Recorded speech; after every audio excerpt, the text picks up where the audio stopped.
Hello there, all you wonderful, beautiful ladies and gentlemen out there and of the internet. And it's your boy here, Hazuki Warrior 921 here, bringing you episode 4 of my video game consoles recap series of all consoles ever made, pretty much up to the Switch and now the PS5 and Xbox Series X. But you know, when those come out. But today's episode, I'll be looking at the Japanese Super Nintendo, the Super Famicom. Why the Japanese one when I'm a North American from the country of the USA? Well, it's because I love the design more. I really like this box. I love the aesthetic. Look at those pretty ass colors and the logo and everything. I love everything about this nice little console. I specifically wanted these. I used to have a Super Nintendo and I did like it, but I really wanted this guy, and I don't know if I'll ever get a North American one ever again. I'm pretty satisfied with this. It gets the job done right, and I can play my Super Nintendo games with this device. These are really hard to find if you want one for your Super Famicom, but Super Famicom games are actually really cheap and really affordable for the most part. But they're mostly in Japanese text, so you have to be careful if you want to dabble in that. Obviously, you can play Super Nintendo games in easier, cheaper ways. You don't need the actual hardware. You can have a Wii or a Wii U, even a Switch. You know, can play Super Nintendo games with its online services. You can download them off the internet, play them through emulators. All those other assets are there for you. The 3DS has them too. I'm just spouting ideas. Because yeah, the Super Nintendo in general is expensive, but the Super Famicom world, the Japanese world, it's much more cheaper. The same thing can be kind of said about the Sega Saturn too. Like the Japanese side of the Sega Saturn is much more cheaper than the North American side. So if you're from this country and you want to dabble in this hobby and have this console, just be careful. Like, and plus there's also reproduction cards. Those are pretty affordable too. I actually own a few of those myself, so you know I kind of had to. But anyways, here's the box in the front. Here it is on the side. And now I'm going to talk about this in a little bit if you can see it. Side 2 or side blue, side red, and the corner right here, the green side shows you the a bit of what it comes with right there in Japanese text. I think it's kanji. I'm still learning Japanese, but I don't know how to read that. Unfortunately, I'm like a toddler with the language. I don't really know it that well. And here's the back of the box. Yes, this is how it came out. This is how it came. This is how the console came out in Japan. It really surprised me when I ordered this off eBay. I ordered this near the end of 2019, around October or November, I think, or even September. I got one of these. I think it was as early as September, maybe even August. Oh, it might have been August. I don't remember when I got this guy, but it was shortly after I made my first episode of this series because I really wanted one and it was not that expensive.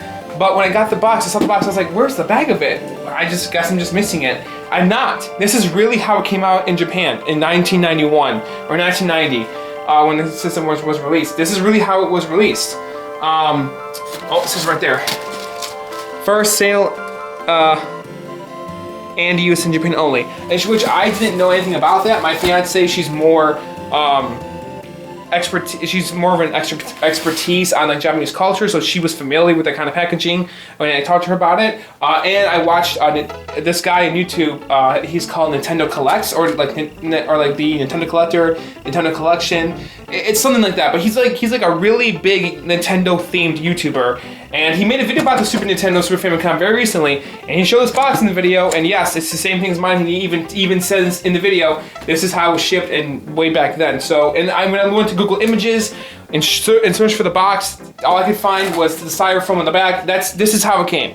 This is how it came. Don't worry. It freaked me out a little bit when I first saw it, but that's just how it was.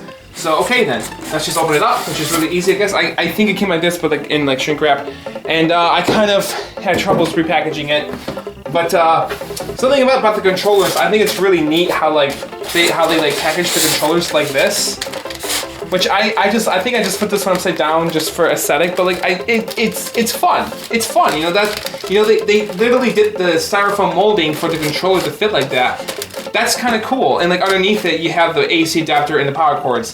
That's kind of fun. So let's get out first and foremost the main attractor itself, the console, which it's a really nice looking piece of tech, much like the Sega Mega Drive or Sega Genesis. These two devices look very nice side by side together, I would say. It's a very nice looking console. It looks nice. I don't like the Famicom look that much, the red and white Japanese Nintendo system, because And I just don't like that console. Plus the controls are hardwired to it, which I don't like that. I like the controls. I like the look of the NES over that, but for this guy, I definitely like this one more. Plus, I want to mention again, if you're just watching my Nintendo themed videos of the series, I'm sorry I wasn't that enthusiastic. My Nintendo one really, my Nintendo Entertainment System episode was really lame, and I really apologize for that. I keep apologizing it.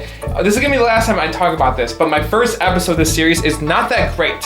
Episode 2 is okay as well, but because I wasn't that excited to talk about the Master System either, I guess I just don't really like 8-bit gaming all that much, or I don't really want to play 8-bit games, but 16-bit games, yes, I love these games. These games are amazing. I don't have a lot of Super Nintendo games.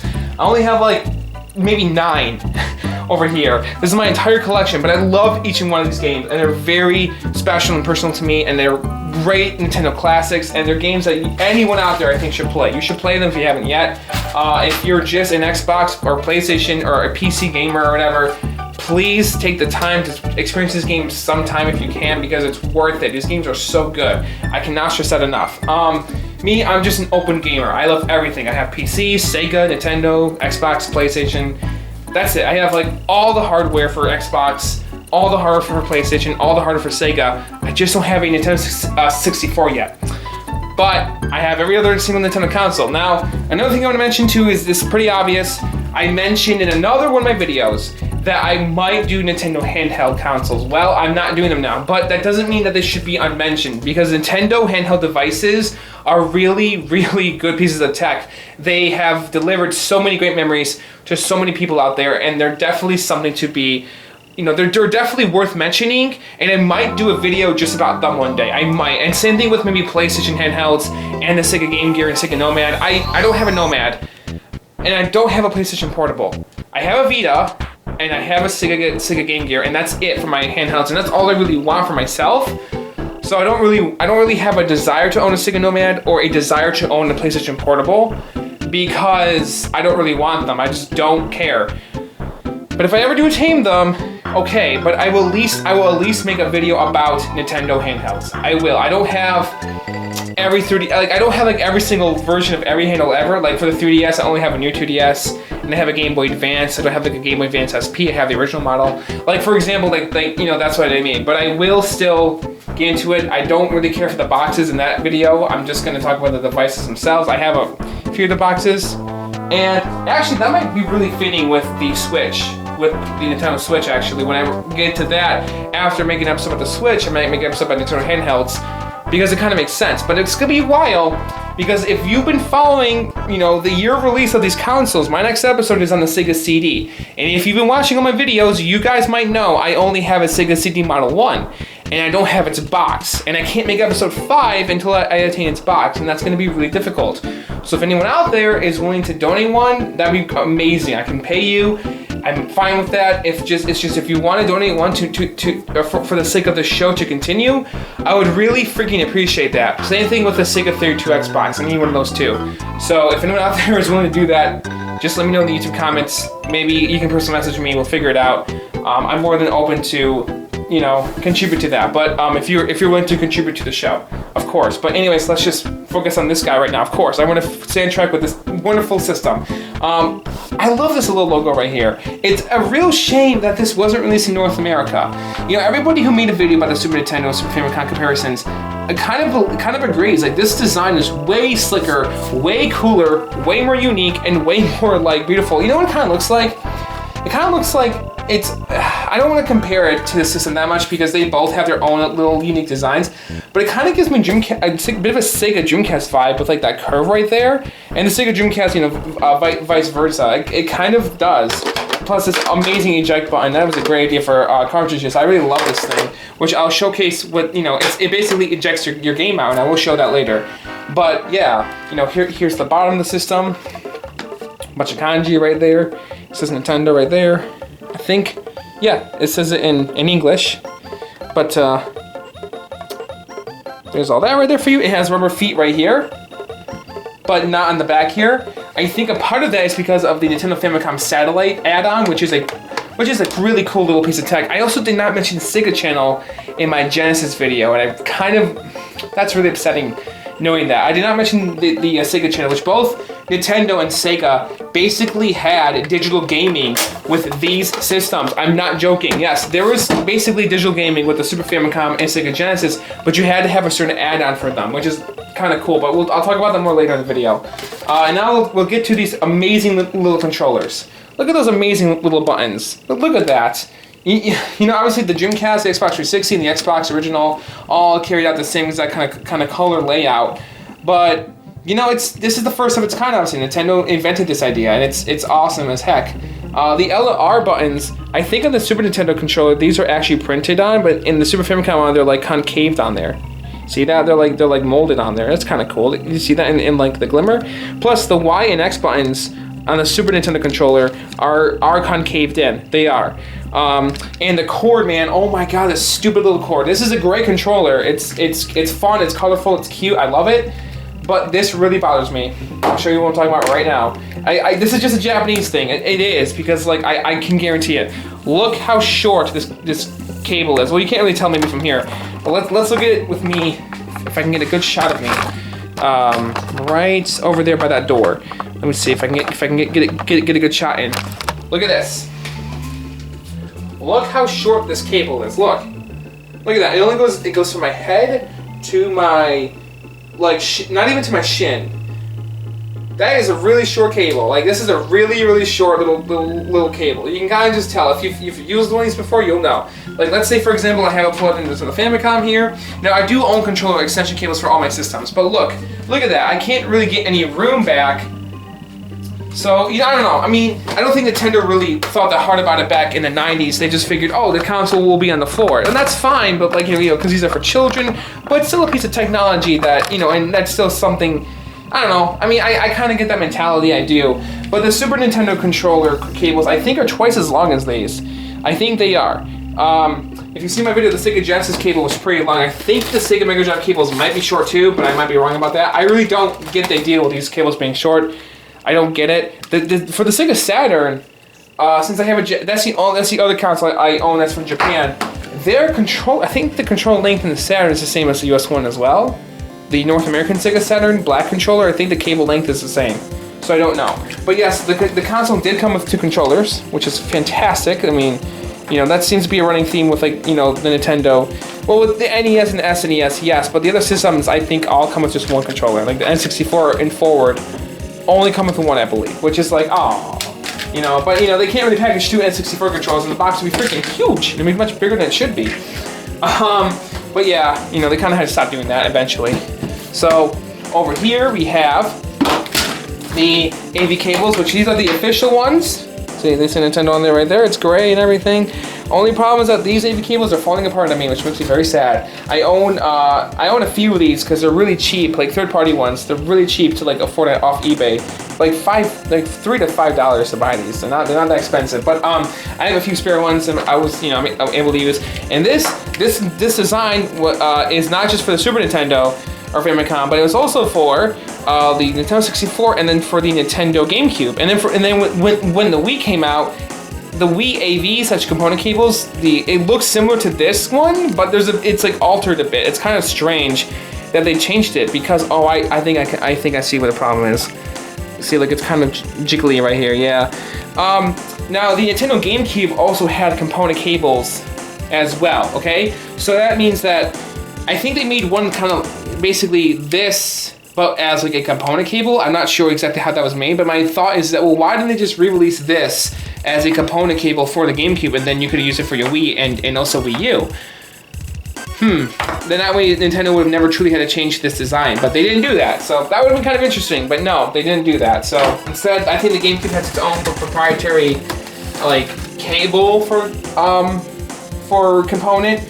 And then the Wii as well has its own cable in general, like, I don't know, for AV and component, but we'll talk about that more in those future episodes. So here's the Super Famicom AC adapter. I started to label all of my AC adapters here at home. There it is. Pretty long ass AC adapter, of course it is. It's gonna be this thing. Yeah, see it's long as fuck. So Nintendo's like, okay, well, we will just make it long, and they can just play off the floor. The AV cables and the AC adapter. So then when they, so when people play on the system, they don't really need to worry about, I don't know, it's so inconvenient as like a setup, because like I don't like moving my consoles. Like I like to leave them stationary where they should be, like in my setup, as you can see at the end of each episode of the series. And that's it, the consoles are not meant to be moved. That's, handheld devices are, but not consoles, no.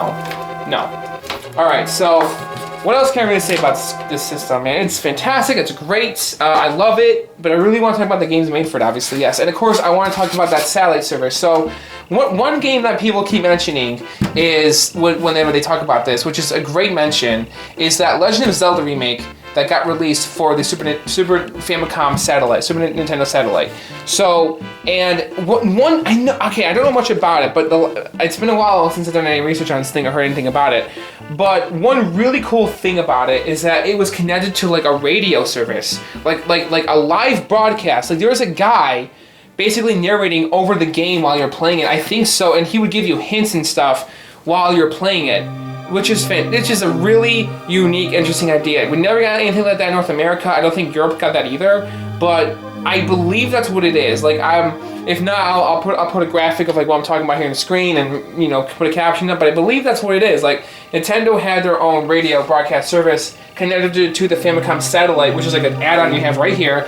And so you would hear from your TV screen this guy narrating to you as you play Zelda, or as you play whatever game was made for this thing, and then they would help you out with it, which is like interesting in my opinion. That's really interesting how they did that. And the Sega Channel was a very similar service. One game in particular that was exclusive to the Sega Channel, which I believe which was released in North America. It was Mega Man: The Wily Wars, and this is a game that's basically Mega Man 1, 2, and 3 remade for the Sega Genesis. And people keep mentioning that game. They didn't go as far as having like a live radio broadcast, but it was very similar to like what Nintendo was doing with the Famicom satellite. So very cool stuff, right, guys? Like very cool stuff how that was happening in the 16-bit era. And the Sega Saturn, man, I believe is the first console ever with online play. Yes, it has online play on it. Before the PlayStation 1 and before the Nintendo 64, Sega was doing that first. So, and it's kind of cool. Like, Nintendo, like, made some really cool, like, ideas with this system, and then they kind of played safe after the Super Famicom. Like, they kind of do with the N64 moving forward.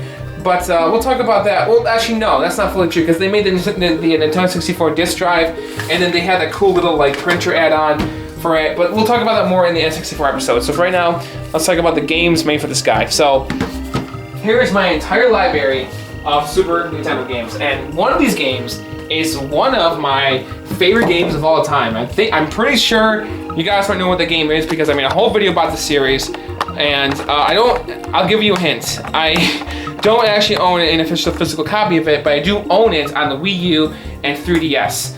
And that should maybe give you a dead giveaway of what it is. It's a cult classic. It's technically the sequel to the first game on the NES. And if you've watched my NES video, I talked a bit about this game. And that game is Mother 2, man. Motherfucking Mother 2, Earthbound. I love this game to death. This is my second favorite game of all time. I played a little bit of Mother 3. I really love that game. Mother 3 is fantastic. It's really, really good so far, and I've got to keep playing it. In Earthbound Beginnings, I got like really into it. I'm still playing through that one. I really like it too. But this game is like my first Super Nintendo game I've ever finished. I finished it on the Wii U like a good 5 years ago. Yeah, 5 years ago in 2015. Surely, I think it was before or after shortly Iwata passed away. Satoru Iwata's passing. I think it was, oh man, I don't know. I think it was after he passed away. I think it was. And I remember when I beat this game, in that final boss, Gygas is like my favorite video game final boss of all time. It had such an impression on me. That was quite the experience. Like this game, and that one moment, I don't want to give any spoilers about Earthbound, but there's a moment near, like, I want to say it's like the beginning of the third act of the game, like when you're in Magicant and something really unique and amazing happens to Ness. That moment blew my mind. It was a really impactful moment for the game and for me, and that was like a really special moment. Like there's been so much I've seen out of Earthbound experience that really got to me. And then not long after that, I played Undertale, and Undertale is also my second favorite game of all time, right next to Earthbound. They both are. Undertale and Earthbound are like my second favorite games of all time. But I gotta play the other Mother games because I really do like Mother 3 so far. I think it's really good. So And I also want to show you something really cool about these games. Now, I don't own an actual physical copy of it, like I said. This is just a repro. You can probably tell by like just looking at it. Look at the screws, for example. They're plastic. See that? And I tried opening one up one time. But yeah, I also have these third-party dust tray covers, which I really like these. And it's not an official manual because like Earthbound came in this humongous box originally, but I decided to put in my own personal inlays for these cases, which I'll show you these throughout the video. Now, obviously, I have 2 games that are like officially in their box. So, yeah. Okay, so put my Earthbound really quick. Move that aside. This manual, by the way, is just it is the game's manual. It's just reproduce. And yes, I did purchase all of these. I purchased this case, I purchased this manual, I purchased the game, and these disc tray covers. And you can purchase them too. It's 100% legal to do this. It's just that I think you should. I think it goes like if you can do this. You just need to have an actual like copy of the game like itself. If you have an actual copy of the game itself, then this kind of thing is totally okay and legal to do. So. That's something I'll dabble more in in future episodes as well. And plus that the company really cares. Like Nintendo they just don't care about Earthbound. I'm sorry. Like they did for a while, but the last time they really gave a shit about the Mother series here in North America was on the Super Nintendo Classic, which came out 3 years ago. Earthbound and Earthbound Beginnings, god damn it, I'm sorry. They should be on the Switch's online service, but they're not. Also, you can see Ness right there, which I think is kind of unique in my opinion. It's kind of funny on the Starman's face. But man, yeah, that's one problem with these cases is that when you have a manual in them, they don't always want to close so well. Like it's just, yeah, it's really hard. It's really hard to shut them closed. Man, that one was close good too. Oh man, yeah, it's the manual that's getting in the way for sure. Yeah, there we go. Oh, no. Alright, well that's good enough. Okay, so this one game I have not played much of, but I got this game sometime at like I don't know why I got this game. I don't know why, but I love Dragon Ball Z and I wanted the Super Famicom game, so I had this game. And I bought this I think before I bought a Famicom. But this is the only actual Japanese Super Famicom game I own. Look at this. Look, and it comes with 2 manuals, which I don't think this is. I think this is to a different Dragon Ball Z game. But look at this. You see how small and like cheap this is? GameCube games are kind of similar too. They come like Japanese GameCube games are. I mean, they come in really small packages. But look at that. Look. There you go. I've only played this game a couple times, but it's all right. And of course, it would fit into your system like that. Look at that, beautiful stuff, right? That's another thing I love about this console is that you can actually see the game's box art as you're playing it. I think the Super Nintendo, it's kind of similar in that design too, but that is really really cool. Like that just kind of pops, like that just kind of pops in my opinion. I really really like that. So that's pretty cool. So there we go, that game. Moving on to another game. All right, I'm gonna kind of go out of order that I have it set up like. So one game that had a huge impact on my life when I was just a kid, I had this game on Game Boy Advance, Donkey Kong Country, and the original Super Nintendo version is kind of the exact same thing. They made some cool new features and changes with the Game Boy Advance version, but this version I absolutely love it. I'm still trying to close this case, by the way. It's a god damn it. These manuals, man, they just. All right, give me 1 second. I'm sorry. All right, there we go. I got it. So I wanted to get the box art that was golden, or I think this one just printed offline and cut out myself. Some of these I did, but yeah, this game was a huge deal when it came out on the Super Nintendo. I remember, it was like a new Donkey Kong franchise. He's coming back. And the whole timeline thing with this game and the Mario series and Donkey Kong 1 and how Donkey Kong is actually the original Donkey Kong, all that stuff, and this Donkey Kong is actually Donkey Kong Jr. all grown up. I think that stuff is really, really cool and unique. I'm like a big nut for like, really in-depth stories. I don't care what Nintendo says, I believe the story is true. So, yeah, what a cool little game, right? This game has a lot of, it has a huge impact on like a lot of people, including myself. I still have, got the Game Boy Advance copy again recently, because of course for like nostalgia, there's a game right there. And then the amazing little picture I put in here, man. I really love this artwork. Look at this, look. Look at that. That captures the game's essence like perfectly. Man. I don't remember how I found that picture, but I'm so happy that I did. And yes, this is obviously an official manual, and this is obviously an official card of the game. The only reproductions I own, I think Super Metroid is also one, but that's it. Just Super Metroid and Mother, Earthbound. So Mother 2, I should say.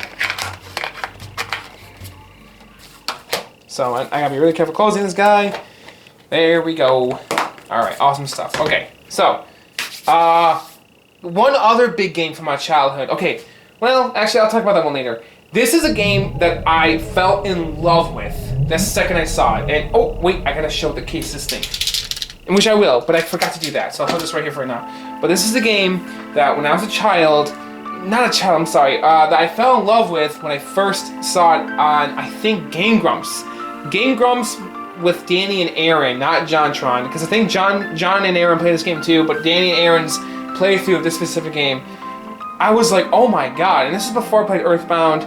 So this is like the first Super Nintendo game that had a really big impact on me. I did not get some kind of like Game Boy Advance re-release or whatever. And that game is Secret of Mana, baby. This game is a big deal to me. I love this RPG. I love this game. I really, really do. The story is really, really good, but I have one issue with it. It's that the game's first act, the way it starts off is that the story is like really exploratory to you.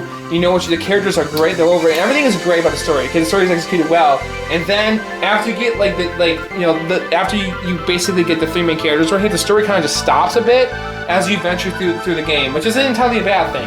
But it's kind of bothersome to me how like the game kind of is just like doesn't really focus on the story too much, which is fine. That's how RPGs kind of are. But the music to this game, the characters, the visuals, that freaking amazing title screen. Oh my god, I am speechless about the way this game looks. Like, it is just, it really impacted me. And this amazing little thing right here, it can play up to 3 players with the Super NES multi-tap, which is, I fucking love that, man. I gotta play this game again sometime. I'm not playing this game in like a good while. I gotta get back into it and finish it sometime. I really, really do.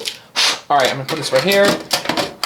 I'm gonna put a certain game in there to show you how it works, but not this one. So, and of course, the manual. These manuals are not too expensive, by the way. I was able to get these pretty dang easily. For some reason, the manuals are really easy to afford, but oh my god, I always love Super Nintendo games that have like clay figures for like to display the character models. Like Earthbound does that, this game does that, or Mother 2 does that.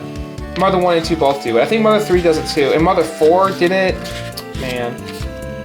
Oh my god, look at that artwork right there. That's beautiful. I love it, man. I love it. Here's the game itself. Oh, wait. Yeah, it goes on like that. Yep. Good stuff, buddy. Good stuff. And there's that inlay. Look at that beautiful inlay. Oh my god, look at all the birds. Oh my god, this is... Like, I am a bit of an animal, I'm a big animal lover, but also a bit of a, nature, it's projects like these that, like, when they showcase how beautiful nature can be, they really, encapsulate, they, really, draw me in, like Castle Sky, Secret of Mana, for example, anything by Studio Ghibli, almost, like Princess Mononoke is pretty good, Nausicaa, that's just kind of what this, makes me think of. Speaking of Studio Ghibli, Ni no Kuni kind of has a theme like that. So yeah, man, seriously, just beautiful stuff, beautiful stuff. Seriously, like gaming today. Oh, that's right, they did re-release this game. They did, and I kind of like the remake / re-release, but I want to play the original still. This is my go-to. I also have the strategy guide to that game, which hold on a second. All right, folks, here it is, the Secret of Mana strategy guide. Again, not too expensive. All this stuff costs like around $20 or so, but the game itself is really expensive. Well, some of these games can be, yes. Here it is. It's beautiful. Now, this review is not about. Oh, I also have this. I'll show that in a second. But this review, wow, this is not about Secret. This video is not a freaking Secret Mana review. But I just want to show this really fast. Oh, that's right. I have this little map that I'm using as a bookmark. Oh yeah, I forgot the game came with a map. So I downloaded the map off the internet and I put it in this game. And I made it all, okay, so I have a bit of a story to tell you guys, which this is something that makes me really sad that I really freaking regret, but I might as well share it. So, Christmas of 2014, my mom, or maybe it was 2013, she got me Secret of Mana with the box, the manual, and the map. And it wasn't 2014, no. No, it was definitely not 2014. I think it was 2013 or 2012. 2014, though, I was going through a really rough chapter in my life. Some pretty traumatic big things happened in 2014 to me. And it caused me to want to sell all of my old childhood consoles away. Now, I've talked about this story before in a couple of these videos, but that included my copy of Secret of Mana that my mom gave me, and my Wii that I grew up with, and my original copy of Shenmue that I had, and my Dreamcast that I had. I sold off all my stuff. It makes me very sad to say just thinking about that. I sold my Xbox 360, my GameCube, my childhood fucking GameCube that I had, guys, and my Wii. That breaks my heart to this day just knowing that, but I did, and I don't, since I rebought that stuff, I'd like to believe that maybe I had that stuff now because I, sold them in I rebought them in areas I resold them. So it's possible I had the exact same model that I sold off, but I don't think so. I don't know for sure though. So I have this too, but this is from the Game Boy Advance version. But it's obviously, I had this as a child. I did. This I had, actually I think this is the same one I had. This is the same one that I've always had. This one is mine, I think. I don't think I ever rebought this. No, I think this one's mine. Oh, that makes me very happy. I think this is still my strategy guide from when I was just a kid. And this is like basically the only strategy guide that I had as a kid. I think my parents got this for me with the game. Or I think somebody got me this game for my birthday for Christmas. I think it was actually my uncle. The same one who had a Sega Genesis. I think he got me this game for my birthday when I was 8. I think he did. I really think he did, but I don't know for sure. Which is kind of cool of him that he did. The reason why he took back his Sega Genesis is because he wanted his kids to play it too, obviously. But that's for that video though. Alright, so this big bad game right here. Super Metroid is great, but I want to talk about that one later. Zelda. Let's talk about Zelda: A Link to the Past. I really like this game. I do, but I barely touched it because I'm playing the Legend of Zelda games in timeline order.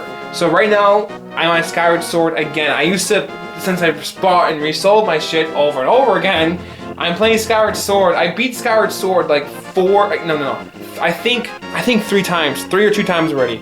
Once on the original Wii and once on the Wii U. But I think this is my 3rd time playing the game. I think to like the finish, but I don't know for sure. This might be my 4th time actually. I don't know. I can't say. It might be my 4th time because, yeah, I think it is actually. I think it is, but I don't know for sure though. But anyways, with that being said, I really like this game. I did play. I have it on the 3DS and the Wii U as well, I believe, and on the Wii. And I also have the Game Boy Advance version. Nintendo's gonna hate this. I have the Game Boy Advance version on my 3DS because, well, I'm just saying Nintendo should have given us 3DS games, but what are Game Boy Advance games on 3DS and Game games on the Wii U? But that's for those episodes. It's not for this. But yes, I believe I have that one too. Great game. Really, really good, but I haven't beaten it yet, obviously. I haven't beaten Super Metroid and Zelda, yes, and all gaming, all like everything. I'm like experiencing stuff in time and order. But mostly with games I'm doing that. Like with films and TV shows, that stuff has pretty much been released in time and order anyways, for the most part. So like with Metal Gear Solid, The Legend of Zelda, Metroid, the Mario series debatably as well, other games too, and other timelines, franchises, whatever.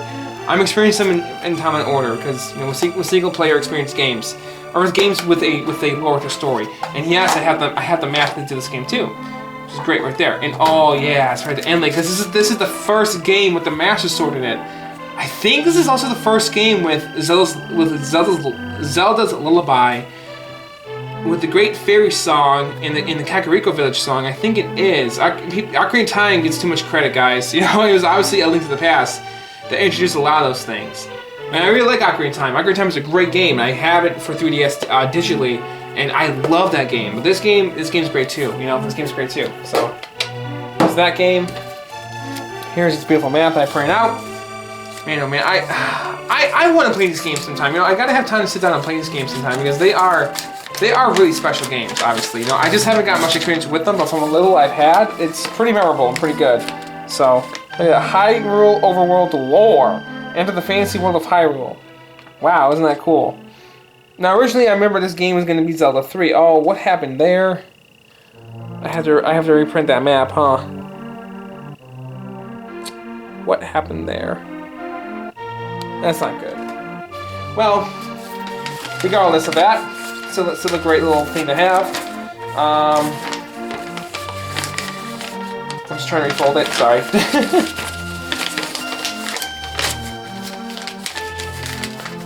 And then here's the instruction book, obviously, for Zelda. Into the Past. Oh yeah, what a cool little first page to see. And I also have the Hyrule Historia, which is a great book to have for Zelda. Like, back in 2014, that's when I rebought my stuff when I started to. I really got into Zelda. That's just how it started for me. Like, I got Zelda, I got this amazing Link cosplay costume I still have to this day, in this shield, and a Hylian shield and a Master Sword, which I still have. I still have all my cosplay stuff, and I just really got into Zelda back then. It was really fun, but I love the series. I really do. I just haven't had a chance to have much experience with it yet because, well, you know, I just haven't yet, and I really need to. I really need to for me. So, you know, I think it'll be fun. So I gotta get through Skyward Sword, and then I'll play Minish Cap, and eventually I'll get to here. So, you know, with that being said, all right. Alright, now I want to talk a little bit about... No, I'll talk about SimCity first. SimCity is great. I barely experienced it yet, but this is the only, as you can tell, this is currently the only Super Nintendo game I have that has its actual official box. See? Look. Yeah, they came in these cardboard boxes. People threw them away back in the day, which is kind of unfortunate. Oh, yeah, I had to ink that part because it was kind of torn. Right, or got ripped right there when I bought it. But yeah, this is a cool little, cute little game. I really like this game. I also played Sim Ant on my computer a while ago too. This one time. But yeah, here in SimCity, it would come like this. Super Nintendo game would. Here's the wonderful little instruction booklet. Look at that thing. That is an interesting looking instruction booklet. Booklet. It's all in color. Oh yeah, that's right. Bowser is in it. Yeah. Oh man, I gotta play this game sometime. Look at that. This is what's great about Nintendo, man. They're all about fun. You know, that's what I love about Nintendo. You know, that's one big reason why they're a lot of people's favorite gaming companies. You know, because they're just all about fun. But then, you know, they don't always deliver PlayStation delivers like serious, like well-written, dramatic, mature stories and stuff like that. And, you know, which is cool. But, you know, Nintendo can do that too. They actually have kind of dabbled in that a little bit. With like the Zelda series and with, you know, some third-party titles on their stuff. So, you know, you can't say Nintendo doesn't, you know, have a little bit of everything, because they do. But what makes gaming so great and unique and awesome is that there's all these different like ways to experience gaming. Like there's PC gaming. What is this? Oh wow. Oh my God! I didn't know they had this. Oh, I thought it was a Super Metroid poster. That's cool. I like this poster. It's a Star Fox poster though. That's kind of cool. Oh, I don't have Star Fox. That's kind of unfortunate. That game is cool. I do like the series too, but you know, I really like Star Fox 64, and I really gotta play Star Fox 2 sometimes. You know, I am considering just maybe getting a PlayStation Classic and a Super Nintendo Classic. But I don't know, because I'm pretty happy with my Sega Genesis Classic, and I can play these games on, you know, I have ways to play the PS1 games, and I have ways to play, you know, Super Nintendo games on modern Nintendo tech, and PlayStation games too. You know, because the thing is that about PlayStation games and Nintendo games, I'm actually playing those on actual PlayStation and Nintendo hardware. Like, for example, on the Wii and Wii U, I'm playing SNES games, and on the PS3, I'm playing PlayStation 1 games, and then with the PS2. So I don't really... And plus, those games are pretty affordable. Like, PlayStation games are pretty freaking cheap. So, you know, it's like, I don't know how to feel about getting one of those again, but I might. It's just that I want to have it hooked up all the time. My Sega Genesis Mini fits comfortably upstairs with my Xbox One, Switch, PS4, and Wii U. It fits comfortably with other consoles. So, I just don't know. You know, I just don't know yet, but me. Okay. Okay, so we're down to the last 3 games here, right? Now, one big, super duper, uber important game to this console are these games right here. Yes, they are. But, oh, sorry, one for sure that I'm going to talk about right now is going to be Super Mario World. This is a really big, important game to this console. This is an SNES classic. It is a fantastic game, and it's broken. My copy is broken. Sort of. It functions well, it works well, but when I boot up the game, whenever there's that one effect with the black circle, when it like the one cartoon effect when circles in and out, the game freaks out. Like the game, the black, like the effect stays in like you can see the black in some areas. In some areas you can see the actual in-game graphics, but like flickers and stuff. It's strange. I don't know. So my copy of Super Mario World is kind of busted, but I do have this game on other ways. I have other means to play this game. I'm not that worried about it, but it is sad that I can't play my original copy in full detail again. But there's a beautiful inlay. I might just get a new copy one day. You know what? Fuck it, I might do that. But I really want to continue playing through this one, so I don't know yet.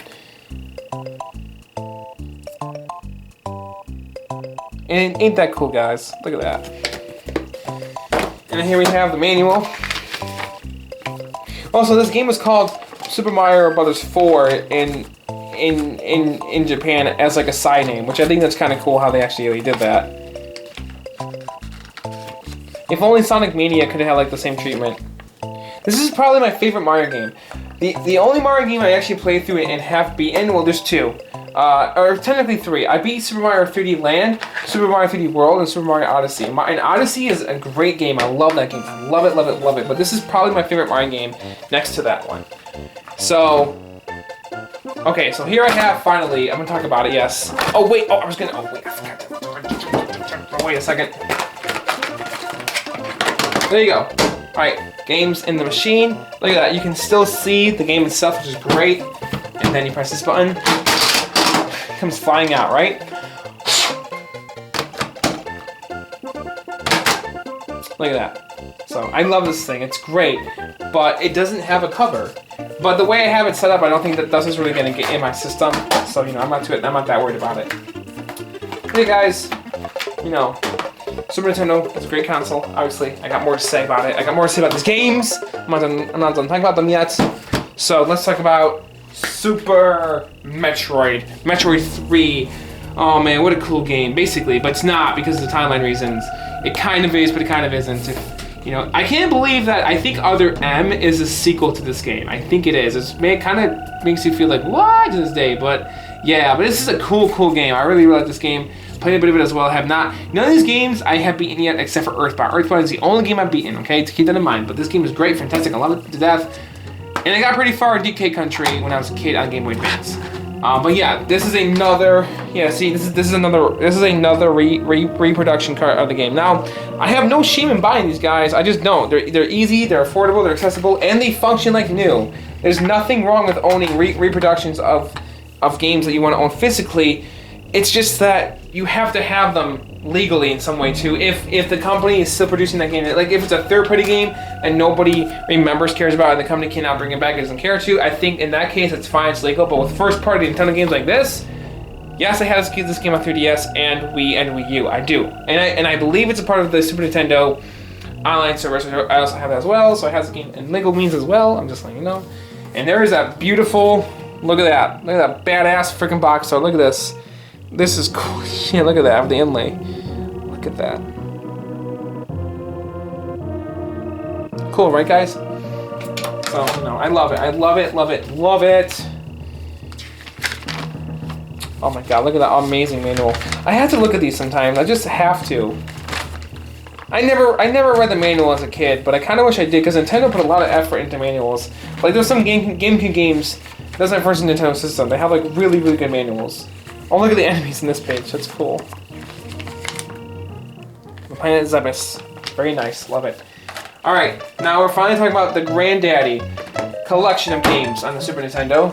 Another one of my technically favorite SNES games, is because it comes with so many games in like one cartridge. It's great Super Mario freaking All-Stars, guys. Look at this. Look at this copy. Look at this game. Look at that. Look at that. Look at that. Look at that amazing, beautiful little box art. And plus, one cool thing about this is that it came with the Japanese version of Super Mario Bros. 2. Right. Oh, it's right there. That's North American. It's right there. The last level was on Frogmar. I was like, ooh, looking at it. But yeah, that's the first time people got to play it here. I don't like that game that much, but it's all right. I love the other games it comes with, but it's too bad that I don't have this game with Super Mario World. I wish I had it, but I don't. It's really unfortunate that I have just this version. Oh well, that kind of sucks. Let's look inside and oh my God! Look at that! I was just looking at that this whole time. I had I gotcha. I couldn't resist. I'm sorry. It's just that this game was released physically with the box. Now I've heard that back in the day on Nintendo Power, you could get a free freaking cartridge of this game sent to your house with Nintendo Power. You could just get this sent to you, shipped to your house. So that's awesome. But I looked online, and yes, they actually did re-release this game with a manual in the box and everything.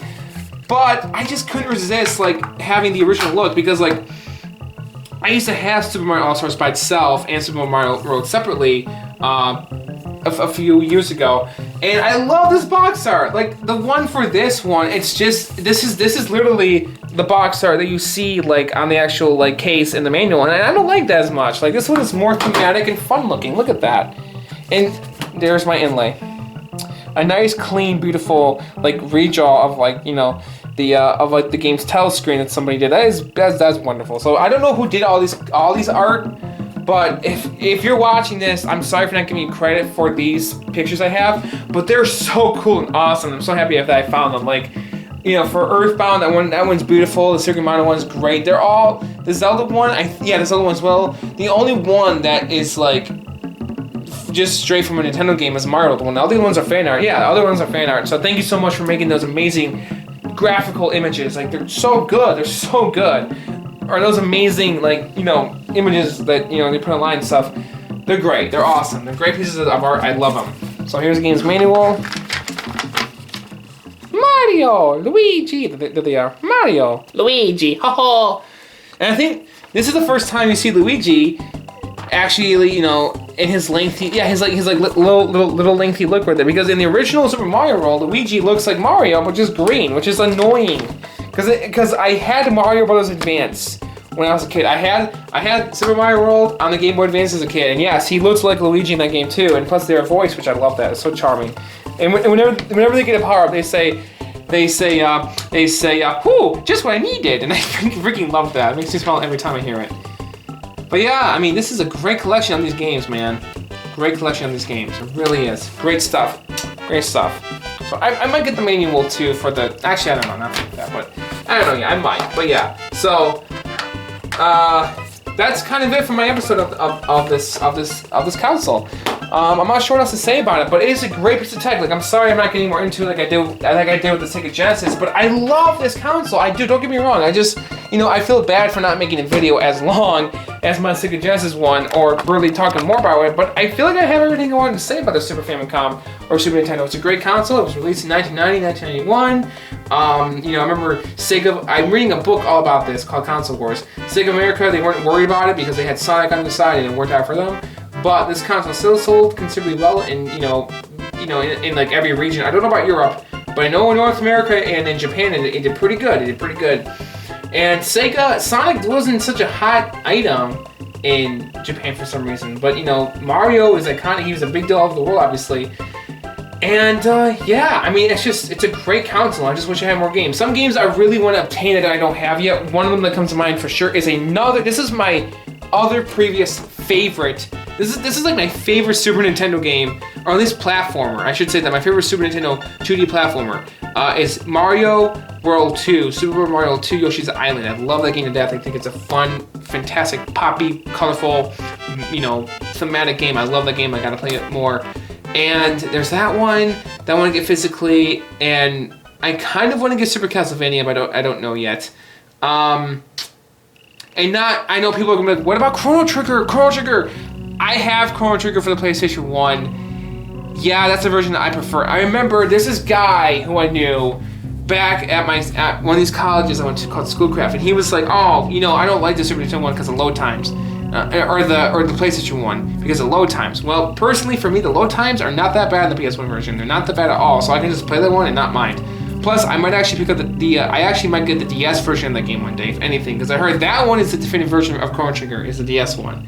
So if anything, I'm going to be getting that one and playing that one. I probably will never get the Super Nintendo copy because it's too expensive. But the Super Famicom copy is like $20, complete, sealed. I'm not kidding. Chrono Trigger in Japanese and the Japanese Super Famicom is only about $20 brand new. I think it might be a little higher than that, but I'm not fucking kidding you. That game was $100 back when it first came out in North America brand new. Yes, Chrono Trigger was $100. It was a $100 game at release. Isn't that fucking crazy? But so is Virtua Racer. But Chrono Trigger is an RPG, and Virtua Racer, graphically speaking, was like a big deal. Like I get it, but like, damn, like, can you imagine spending $100? Oh, like some games do that now with with digital content attached to the game. They do that, but like for the game itself, it's still a standard $60 game. So it's like, damn, like that's crazy. That's so crazy that back then games could get that expensive, and they were just like, yeah, these games are big. You got to spend $100. Deal with it. Like, all right, chill. Like we will. Like, goddamn, pretty big stuff, right?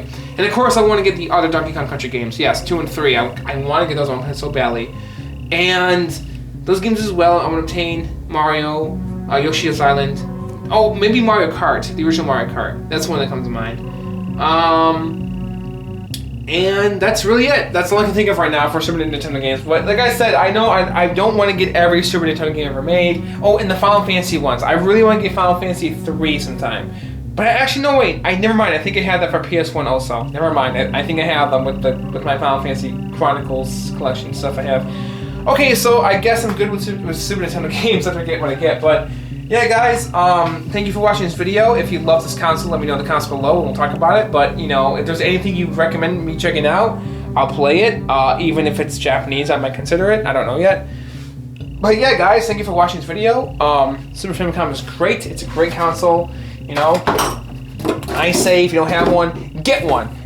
Especially if, you know, you have a Super Nintendo and you want one. They're not too expensive. You know, I think this cost me about $60, or maybe it was, I think it was actually, you know, it was close to 100, but it wasn't quite that high. With a box, I mean, like it was, I think it was like a good 90 or 80. I don't remember, but it wasn't quite $100. So if you want a Super Famicom, if you don't really care for the box, if you just want the device itself, it's not too, I think it's like 40 or so. I don't know, I don't remember.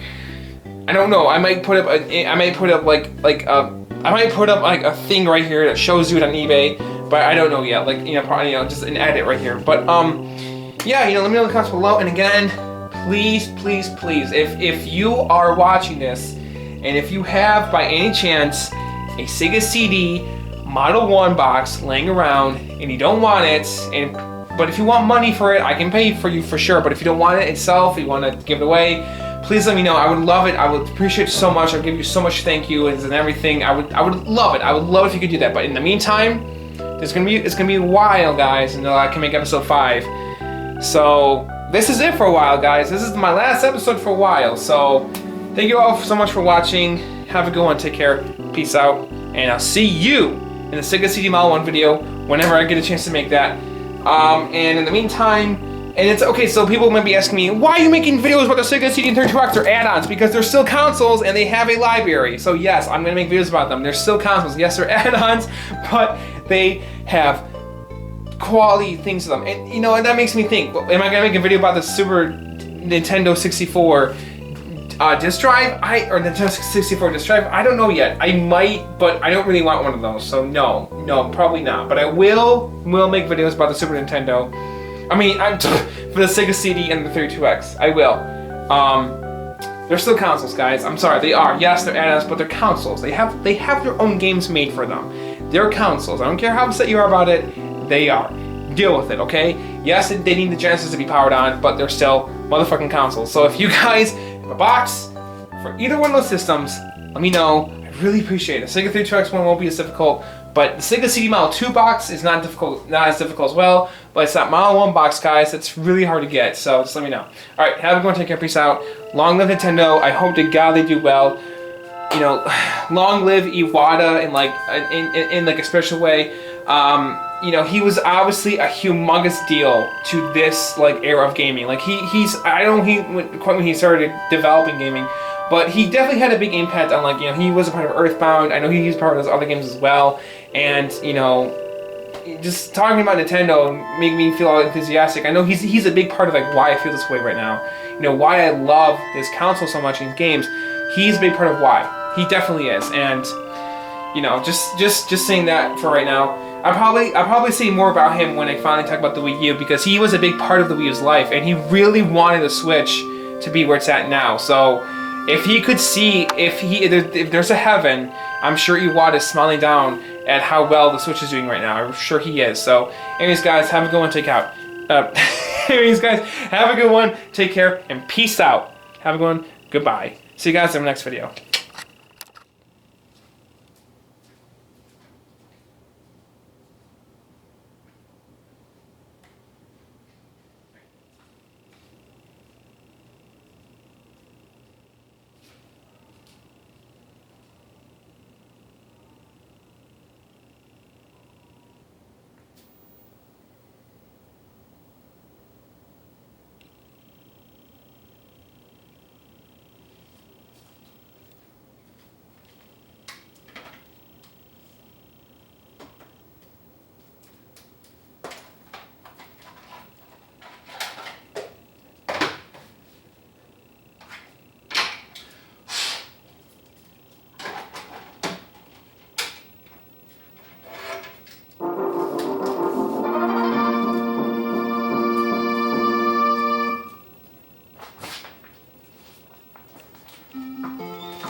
no, we have to fix that immediately.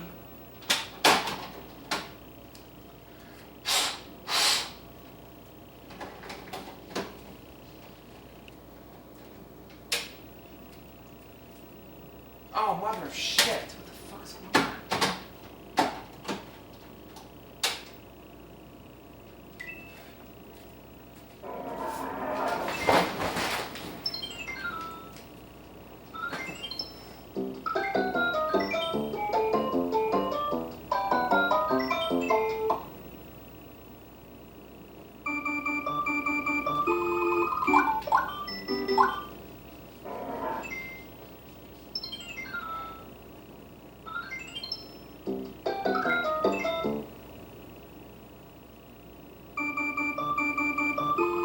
Are you fucking kidding me? What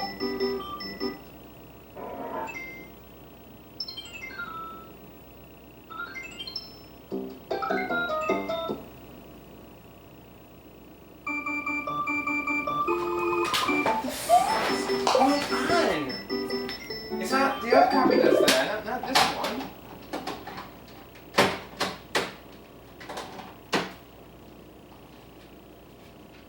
Alright, come on. Okay.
Oof.